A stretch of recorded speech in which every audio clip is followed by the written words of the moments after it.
यहाँ पे चलते चलते हम आ गए हैं ब्रह्मांड घाट।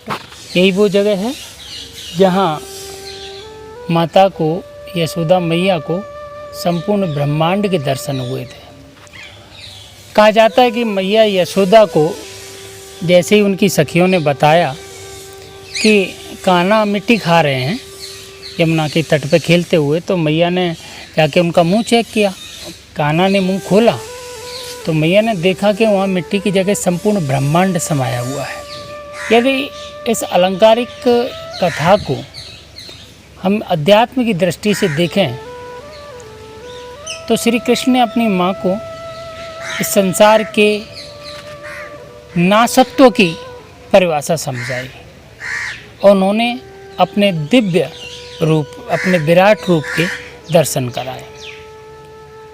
माता को एहसास हुआ कि जिसे मैं अपना पुत्र समझती हूँ, ये कोई साधारण मनुष्य, मानव नहीं, मानव के रूप में कोई महान शक्ति है, कोई दिव्य शक्ति है।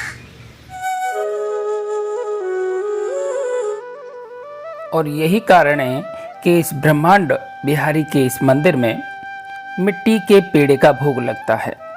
आज भी श्रद्धालु यहाँ मिट्टी का एक पेड़ा बनाते हैं और श्री कृष्ण भगवान को भोग लगाते हैं।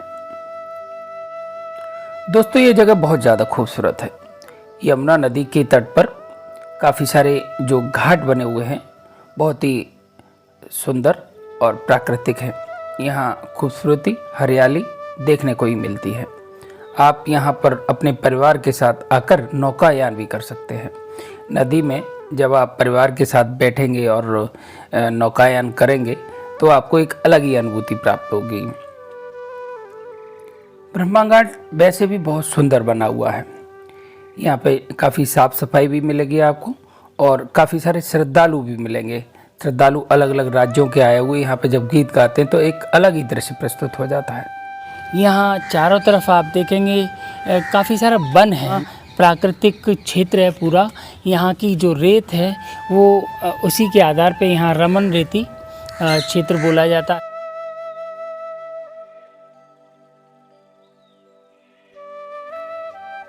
उत्तर प्रदेश के जो पर्यटन विभाग है, विकास तीर्थ परिषद है, उसने यह बहुत ज़्यादा विकास किया है। उसने सनातनी जो पर्यटन है उसकी तरफ बहुत ध्यान दिया है। उसने देखा कि इसके अंदर बहुत ज़्यादा संभावना है। यहाँ पर आज की तारीख में जो भागम भाग ज़िंदगी चल रही है लोगों की, उस भागम भाग ज़िंदगी में वो निश्चित तौर पर वो प्रकृति की तरफ जो जाना चाहेंगे।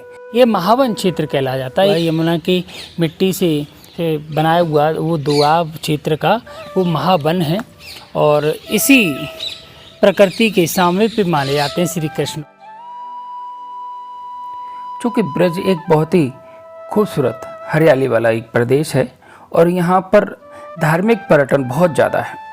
यहाँ उन कथाओं के आधार पर, साहित्य के आधार पर हर प्रकृति की हर चीज़ को साहित्य से जोड़कर देखा जाए तो लाखों श्रद्धालु आते हैं। और वो श्रद्धालुओं के जो आने का एक बहुत बड़ा एक कारण ये भी है कि ये सारे जो पर्यटन स्थल हैं, ये सारे जो धार्मिक स्थल हैं, वो प्रकृति से जुड़े हुए हैं, प्रकृति से जुड़ाव रखते हैं। यहाँ की नदियों से, पहाड़ों से, यहाँ की वनस्पति से, यहाँ की भाषा से, बोली से, खान पान से, यहाँ हर चीज़ प्रकृति से जुड़ी हुई है। और यही कारण है कि वो लोगों को आज बहुत भाती है।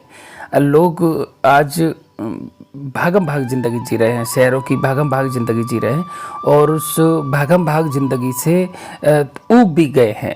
ऊब के वो एक ऐसी जगह पर जाना चाहते हैं जहां उन्हें कुछ पल की आध्यात्मिक शांति मिल सके, कुछ मन की शांति मिल सके, सुकून मिल सके, आनंद मिल सके, प्रसन्नता मिल सके।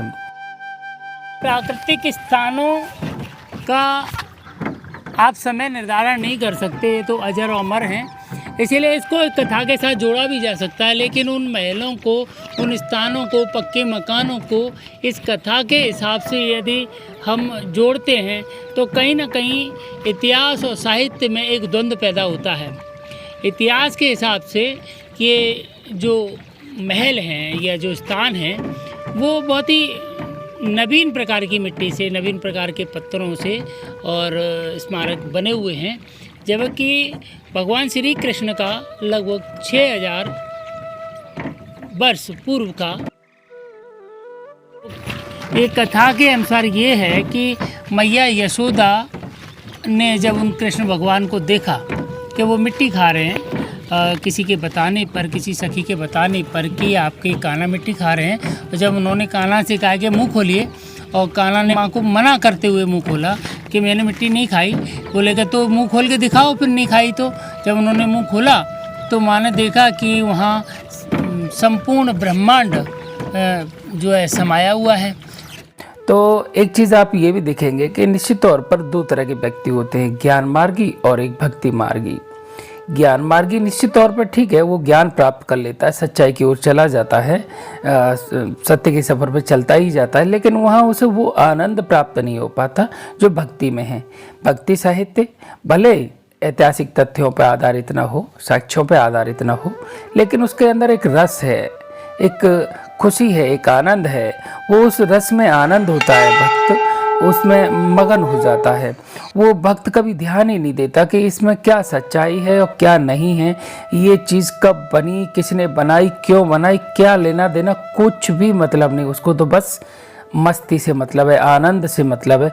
उसने उस भक्ति में जो आनंद प्राप्त करना है, जो खुशी प्राप्त करनी है, उससे तो अपने जीवन के उन तनावों से दूर हो जाना है और बस जीवन को खुशहाल बनाना है। ये उसके जीवन का लक्ष्य है, यही उसके मन की खुशी है, और यही तो भक्ति का आनंद, भक्ति का जो उद्देश्य है वो यही तो है कि आप अपने जीवन को खुशहाल बनाएं, प्रसन्न बनाएं। ब्रह्मांड घाट से कोई लगभग 1 किलोमीटर दूर और हम आगे चलते हैं तो आते हैं चिंताहरणी महादेव। ये कहा जाता है कि यहाँ मैया यशोदा अपनी उस चिंता को लेकर गई और महादेव के सामने जो अपनी समस्या रखी, महादेव ने उन्हें उस चिंता से मुक्त किया। यहाँ भी देखें, ये घाट भी बहुत सुंदर है, बहुत ही प्यारी जगह है। आप शाम के वक्त यहाँ पर महादेव की शरण में एकांत में कुछ पल बिताएंगे तो आपको बहुत आनंद जो है मिलेगा, बहुत प्रसन्नता हुई, खुशी मिलेगी पशु पक्षियों के बीच में। दोस्तों, ये है चिंताहरण घाट। इस घाट पे मैया यशोदा महादेव के दर्शन करने आई। उन्होंने अपनी चिंता से अवगत कराया कि प्रभु, मेरे बच्चे के मुंह में मुझे ब्रह्मांड दिखाई दिया है। तो महादेव ने माता यशोदा की उस चिंता का हरण किया और उन्हें समझाया कि तुम्हारा पुत्र कोई साधारण मानव नहीं बल्कि साक्षात विष्णु है। उन्होंने, विष्णु ने मानव के रूप में जो है अवतार लिया है। और यहाँ उसके बाद माता यशोदा की उस चिंता का निवारण हुआ। इस वजह से महादेव, चिंताहरणी महादेव के नाम के आधार पर ही इस घाट को चिंताहरण घाट के नाम से जाना जाता है।